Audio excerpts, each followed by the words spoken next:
Kalau menurut gua Mas, jadi konten kreator tuh nggak harus mulai dari modal yang gede dulu.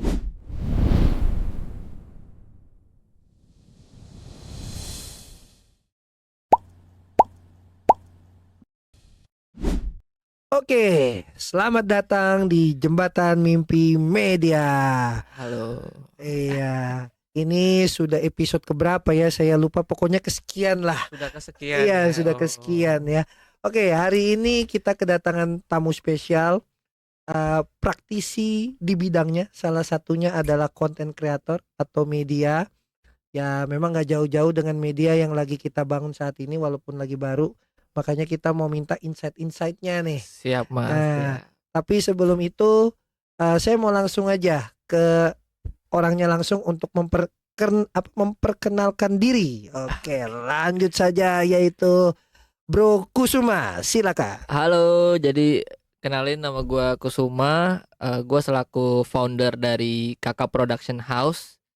Kakak Production House ini Mas bergerak di bidang kreatif agensi yang menaungi banyak konten kreator.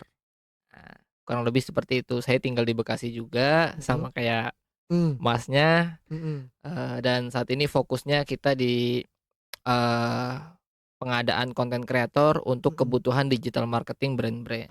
Kurang hmm. lebih seperti itu. Udah jalan berapa lama kalau boleh tahu Mas bisnisnya ini?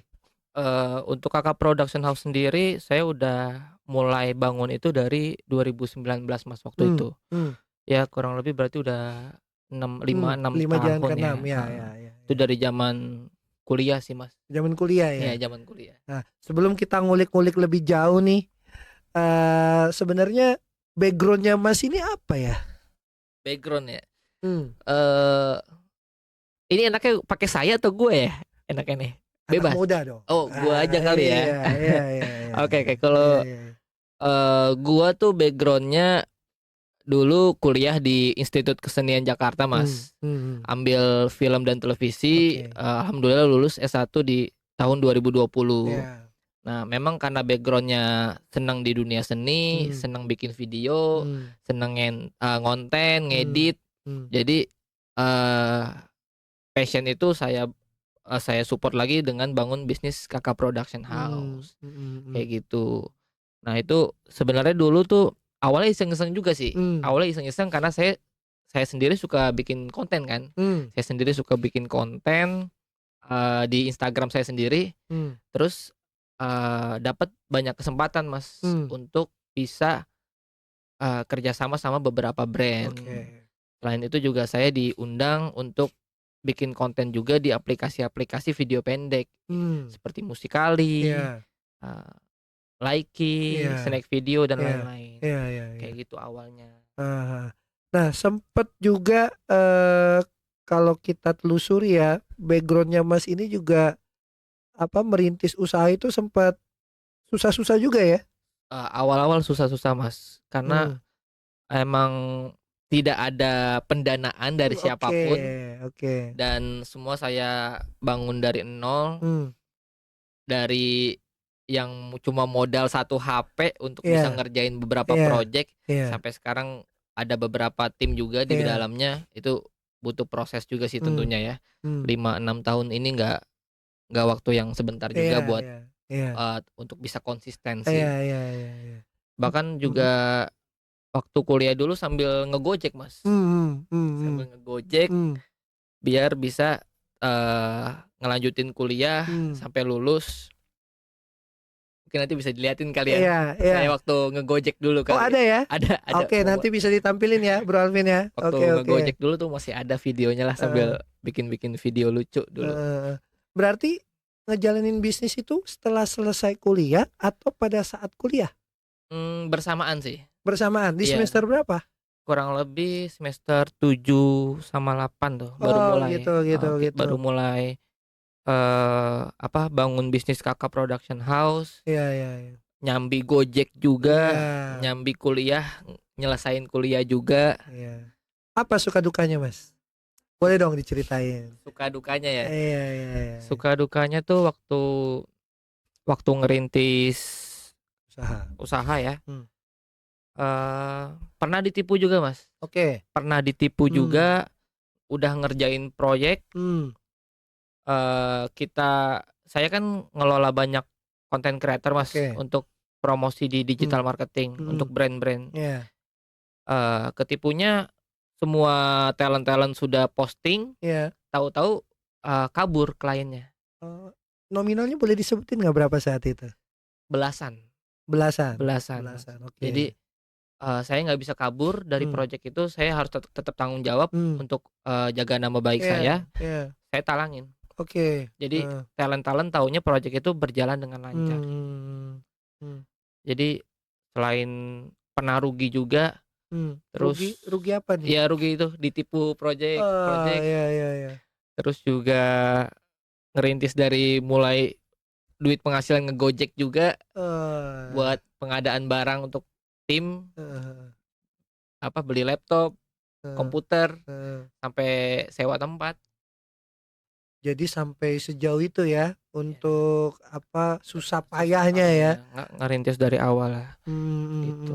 Tapi banyak juga berarti cibiran-cibiran di luar sana gitu. Kok bisa sih lu bisa jadi kayak sekarang gitu kan? Cibiran, Orang itu kan ngelihatnya ke kita itu kadang manisnya doang ya. iya benar. Giliran manisnya orang nggak dekat. Bener gak sih? Pas pahitnya Menjauh. betul. Itu Nah, itu relate banget sih. eh, Pas itu saya masih ingat juga Mas, dulu mm, zaman-zaman pahit tuh era-era kuliah dulu sih. mm, Saya, ngonten tuh masih pakai HP Android yang cuma harganya sejutaan ya, ya. yang untuk bikin video tuh nge-lag Mas. Oh gitu Untuk ya. bikin video nge-lag Tapi sebelum ke sana sama kayak saya waktu itu nge-lag. gitu Oke, ya, lanjut Mas. bikin video Eh, nge-lag, eee, saya sampai minjem HP temen yang hmm, HP-nya iPhone oke. buat bikin konten-konten tuh. Oke. Saking saking saya punya semangat bikin Iya, konten, iya. tapi alat nggak mendukung. Oke. Saya minjem, Hmm. HP teman saya buat ngonten. Hmm. Ternyata, setelah video-video saya buat, saya upload, itu Hmm. cukup naik pada saat itu, Mas. Hmm. Viral, cukup Hmm. viral, videonya banyak ditonton orang, Hmm. sampai, saya dapat penghasilan endorsement, Hmm. kerja sama brand-brand. Itu berapa nominalnya saat itu? Kalau Saat boleh tahu. itu, jutaan, fluktuatif, Jutaan itu range dari berapa? 1 sampai 10 juta lah. 1 sampai 10 juta 1 saat sampai itu ya. 10 juta di zaman Lumayan ya. kuliah. Udah Eh, cukup lumayan iya iya. Karena kuliah, Bro. karena kuliah. Iya iya iya. Terus, eee, sampai saya nggak enak sama teman saya karena saya Iya. pinjemin terus HP-nya Heeh, setiap heeh. kuliah. Heeh, heeh, heeh. Akhirnya, nyisihin duit sedikit demi Iya. sedikit baru beli HP, baru eh ganti HP, Ganti HP. kayak Jadi gitu. iPhone saat Jadi itu. iPhone, Oke oke biar oke. bisa, support konten-konten yang saya Hmm. buat, Mhm. kayak gitu sih. Sorry tadi nama usahanya apa? Nama usahanya Kakak Production House, Mhm, untuk nama PT-nya PT mhm, Karisma Kreatif Media. mhm. Di Instagram ada ya Di berarti ya? Instagram ada, nanti kita bisa Iya liatin ya Mas iya ya, iya iya.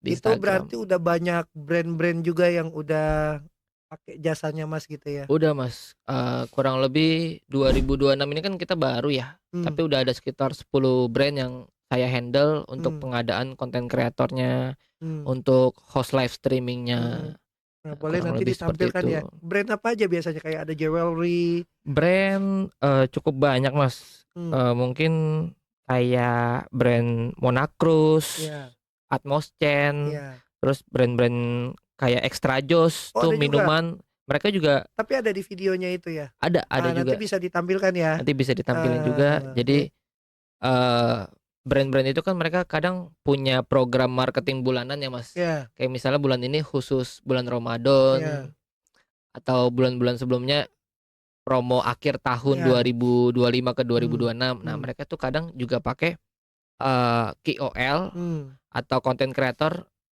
untuk, naikin awareness campaign mereka. Hmm. Nah, mereka biasanya, gandengan sama talent management Oke. untuk support campaign mereka, Oh, kayak ya ya gitu. ya ya ya. Berarti kamu juga memanage QL ya? Iya, jadi selain saya praktisi, saya juga Boleh disebutin dulu nggak? Siapa tahu ada yang nggak tahu apa sih itu QL gitu oh kan? iya deh, mungkin buat teman-teman yang nggak tahu ya, Iya iya iya iya. yang yang masih awam masih lah awam. untuk dunia digital ya, khususnya konten kreator lah. Ya, KOL itu teman-teman key opinion leader. Hmm. Nah, itu adalah seorang yang ahli di bidang konten kreator Hmm. dan dia fokus di satu bidang. Contohnya misalnya kalau dia bikin konten-konten seputar beauty, Hmm. skincare, Hmm. dia berarti KOL kategori beauty.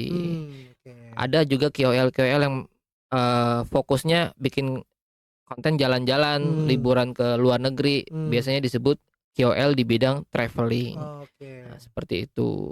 Berarti bisa juga dong, misalnya ada UMKM yang butuh, tapi kan lagi-lagi range biaya ya. Biasanya KOL untuk makanan, Foodies. ya itu bisa juga berarti begitu ya. Bisa juga Mas, karena untuk UMKM biasanya KOL itu sendiri juga punya Patokan sendiri. harga yang berbeda. Oke. Baik untuk UMKM dan untuk brand besar biasanya KOL punya harga yang berbeda. Tentunya untuk UMKM pasti lebih murah.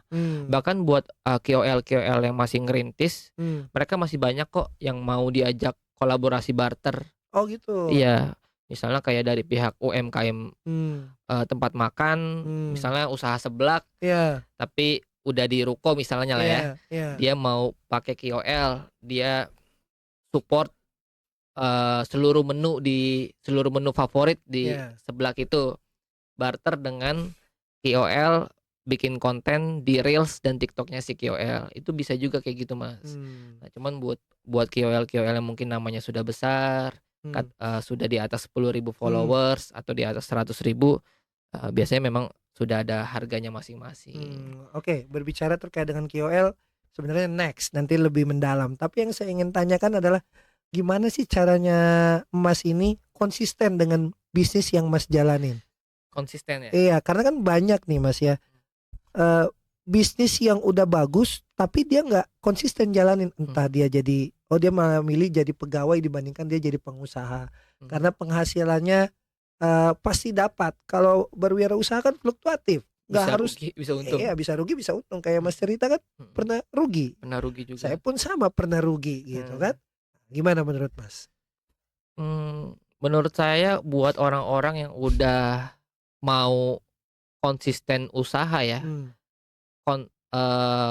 konsisten itu sih harus dimulai sedini mungkin Mas.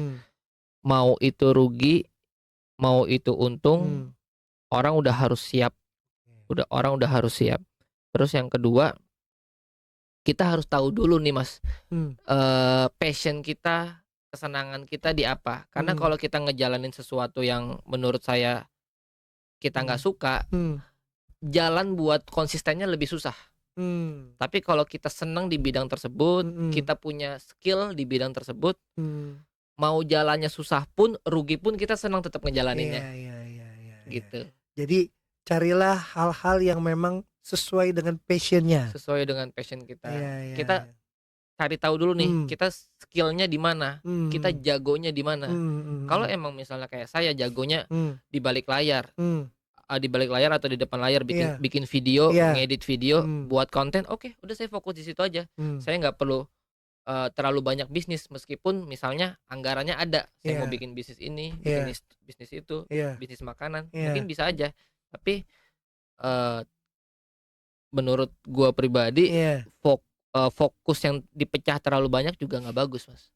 Berarti artinya kita kalau mau menjalankan bisnis itu harus konsisten dalam arti fokus terhadap bidang bisnisnya. Iya. Jangan terlalu banyak. Jangan terlalu pecah terlalu banyak. Yang satu lu bikin restoran, satu lu bikin hotel, satu lu bikin kreatif agensi, kan pecah otaknya terlalu banyak Mas. Kecuali mungkin bikin usaha makanan beda-beda brand masih oke lah. Tapi satu linea kan. Satu restoran pecel lele, satu restoran seblak, satu restoran ayam goreng, masih memungkinkan aja. Nah, gitu. Masih relate sama jawaban Mas tadi terkait dengan kalau misalnya kita mau jadi konten kreator nih. Menurut Mas itu perlu nggak sih modal besar? Terkadang kan orang mikir menjadi konten kreator itu kita harus punya modal besar gitu kan. Modal minimal harus 50 juta misalnya.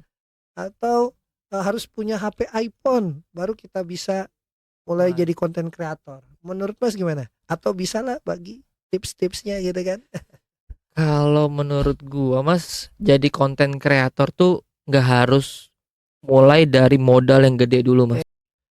Oke, berarti kita memang kalau mau membuat bisnis itu salah satunya konsisten itu perlu ya. Terus untuk menjadi seorang konten kreator itu dengan modal secukupnya sebenarnya bisa ya, dari Bisa. HP yang biasa pun bisa. Udah bisa mulai.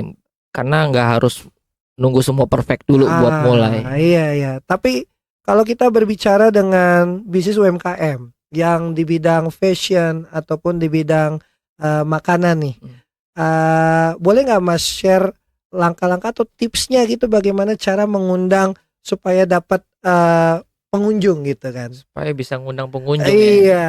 Oh iya. Heeh. Nah, teman-teman kalau punya usaha fashion atau makanan, cobain fokus live Mas. Live ya. Live di TikTok, live di Instagram. Itu untuk saat ini menurut gue sih penting banget karena orang-orang selain ngecek dari postingan-postingan kita, mereka juga ngelihat dari apakah kita rajin live, Iya. kita rajin nge-share produk knowledge yang kita punya. Iya. Begitu juga kalau fashion kan orang akan lebih cenderung check out kalau ada promo di live streaming Mas. Iya, iya, iya. Kalau ada promo-promo menarik di live streaming kayak sekarang lagi bulan Ramadan gitu. Check out sebelum lebaran harganya lebih miring misalnya gitu. UMKM juga selain rajin posting konten, menurut saya juga live juga bisa jadi salah satu alternatif untuk ngundang customer ya. kayak gitu sih Mas. Jadi Baru yang ketiga masuk tuh ke usaha saya, gunain KOL untuk promosi. Iya iya Gitu. iya. Jadi kalau butuh KOL boleh banget. Bisa hubungin tim saya. Masuk ya Mas. Ya? Masuk ya. Boleh lewat kita dulu ya biar dapat fee. boleh. Affiliate jatuhnya ya. Oke. Berarti kalau misalnya kita mau mau mendapatkan pengunjung atau viewers itu untuk beli, salah satunya adalah nge-live ya. Nge-live terus aktif bikin konten. Tapi itu dia harus konsisten tuh. Harus konsisten Mas. Nah terkadang kan orang untuk perintis tuh biasanya gue nggak ada waktu nih. Tapi gue pengen dapat pendapatan yang banyak. Tapi ya nggak mau konten. Gimana tuh? Nah itu yang susah. Itu yang susah karena orang-orang di atas kita aja, artis-artis itu masih mau nge-live Mas. Setara kayak Raffi Ahmad, Baim Wong dan lain-lain. Mereka yang sudah ratusan juta dan bukan UMKM lagi aja, mereka masih mau nge-live. Jadi buat kita yang masih perintis, kurangin gengsi, semangat buat kontennya dan konsisten. Itu yang paling penting ya. Itu yang paling penting. Waduh, itu bisa kata-kata yang luar biasa itu. Oke. Saya mau tanya nih Mas. Mas pernah ikut kompetisi Musikali ya? Kompetisi bikin video di Musikali. Iya, waktu itu ya. Itu gimana? Kok bisa ikut kompetisi itu? Bisa diceritakan nggak? Itu udah cukup lama sih sebenarnya.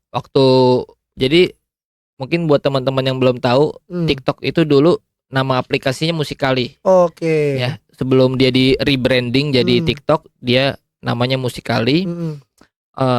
Dan saya salah satu konten kreator yang ngeramein di aplikasi Musikali dulu.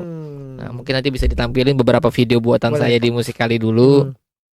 Dan itu mereka sering ngadain challenge bikin video gitu Mas. Jadi saya sering aktif juga bikin video, ikut challenge-nya. Terus pernah menang juga, juara 1 waktu itu. Lumayan dapat $1.000 kalau nggak salah. Kalau dikonvert berapa itu? $1.000 waktu itu 10 juta lebih mungkin Mas. Gitu. Itu berarti pertama kali ikut itu juara 1. Iya juara 1 itu bikin tingkat video. Nasional. Musikali sih, seaplikasi Mas. Jadi aplikasi. Semua orang yang download aplikasi itu. Ya berarti senasional dong hitungannya. Senasional lah ya. Ada berapa ratus ribu yang ikut ya? Banyak banget user yang ikut Mas. Aduh. Selain Musikali juga dulu pernah bikin video juga, video-video pendek di Hmm. aplikasi Likee, itu dapat penghargaan juga di Hmm. Likee. Hmm. Cukup banyak sih waktu dulu. Nah, apa pembedanya menurut Mas ya? Kok Mas bisa juara 1? Apa pembedanya dengan yang lain dari segi videonya? Apa ada video yang cukup menarik kah atau apa gitu? Mungkin ini bisa jadi langkah juga untuk teman-teman dalam membuat video gitu kan? Iya ya.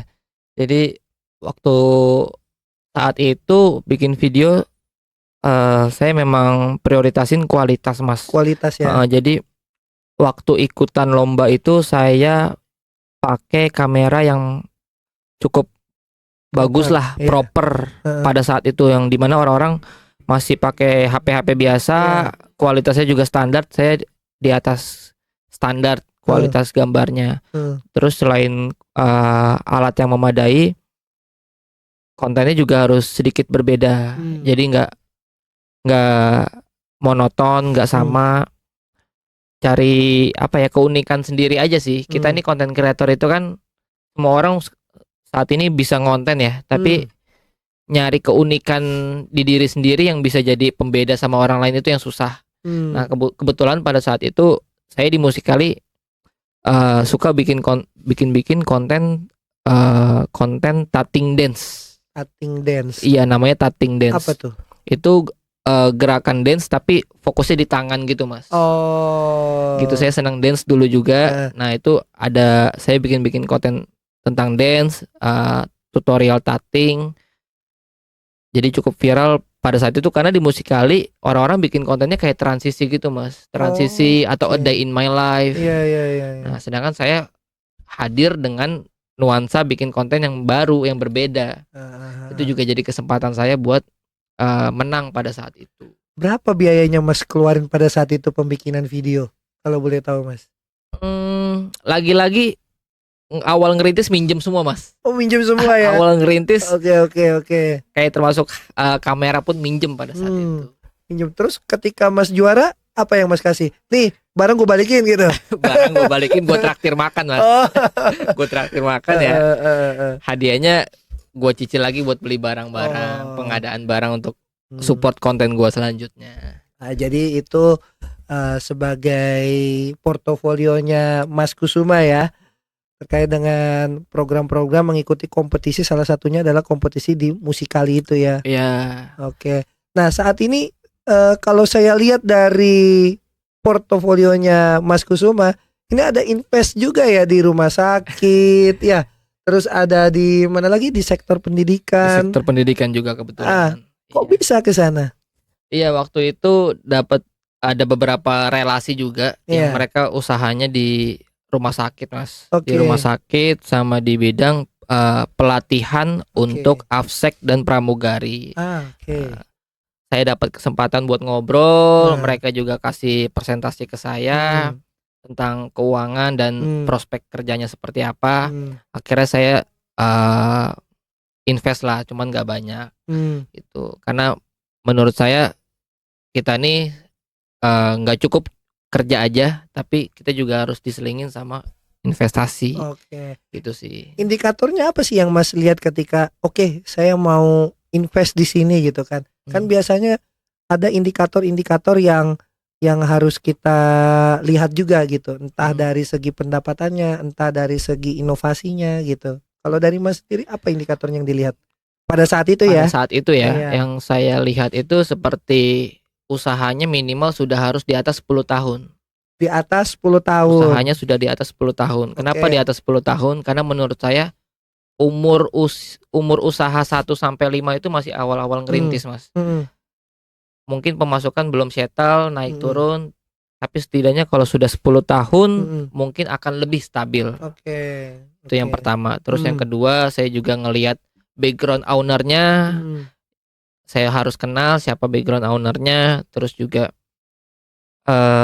selain itu lokasi usahanya saya mau lihat secara langsung seperti apa.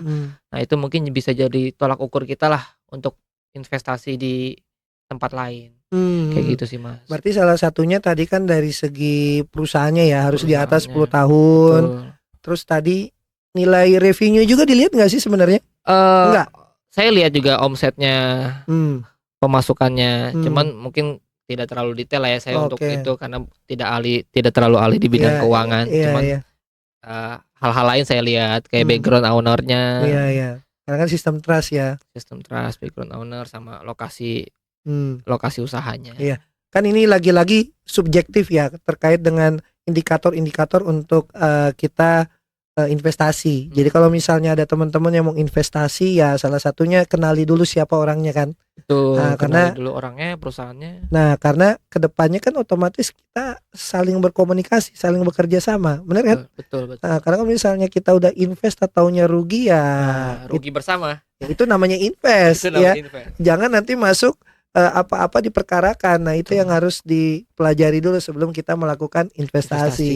Iya. Nah ini yang nilai yang paling penting nih Betul. untuk sobat-sobat Jembatan Mimpi Media. Teman-teman gitu. UMKM jangan cuma kerja doang, tapi juga harus belajar investasi mulai sedini mungkin. Biasanya kalau menurut Mas sendiri nih, kesalahan apa sih yang biasa dilakukan oleh pebisnis pemula atau perintis usaha menurut dari pandangan Mas sendiri? Para pebisnis pemula dari pandangan saya nggak memisahkan pemasukan atau keuangan antara keuangan perusahaan, keuangan usaha sama keuangan pribadi. Itu udah salah. Oke. Karena kalau digabungin kita nggak tahu betul omset kita berapa, pemasukan bersihnya berapa. Itu akan bikin berantakan usaha kita. Terus yang kedua,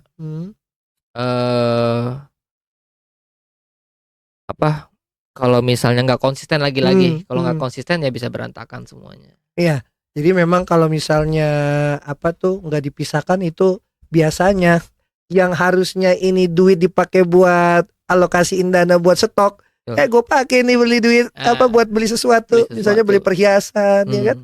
Jadinya malah pribadi. UMKM kan biasanya gitu tuh, ada keuntungan nih 200.000, jajan dulu, padahal harusnya buat stok barang lagi. Ya terkadang ini hal-hal yang sebenarnya biasa, tapi bisa jadi luar biasa. Kenapa? Impactnya.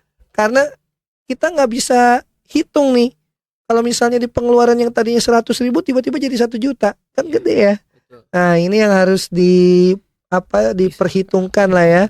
Berarti kalau misalnya kita mau hindari untuk kesalahan terkait dengan memulai bisnis lah ya atau perintis usaha, jangan lupa dipisahkan dulu rekeningnya, benar ya? Rekeningnya dipisahkan. Rekening pribadi sama rekening perusahaan.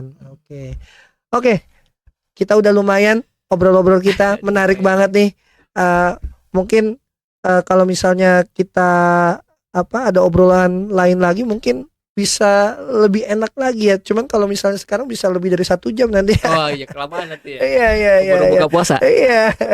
Tapi terakhir nih Mas, kira-kira untuk sobat-sobat Jembatan Mimpi Media nih, kira-kira ada nggak sih pesan-pesan yang Mas pengen sampaikan khususnya kepada UMKM nih, baik yang lagi mau merintis usaha ataupun dia sudah jalan bisnisnya untuk UMKM tapi dia masih stagnan gitu.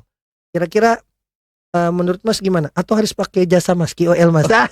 Itu masuk lagi tuh tahap selanjutnya sih. Boleh. Mungkin pesan dari saya nggak banyak. Yang pertama, jangan menyerah. Yang kedua, konsisten.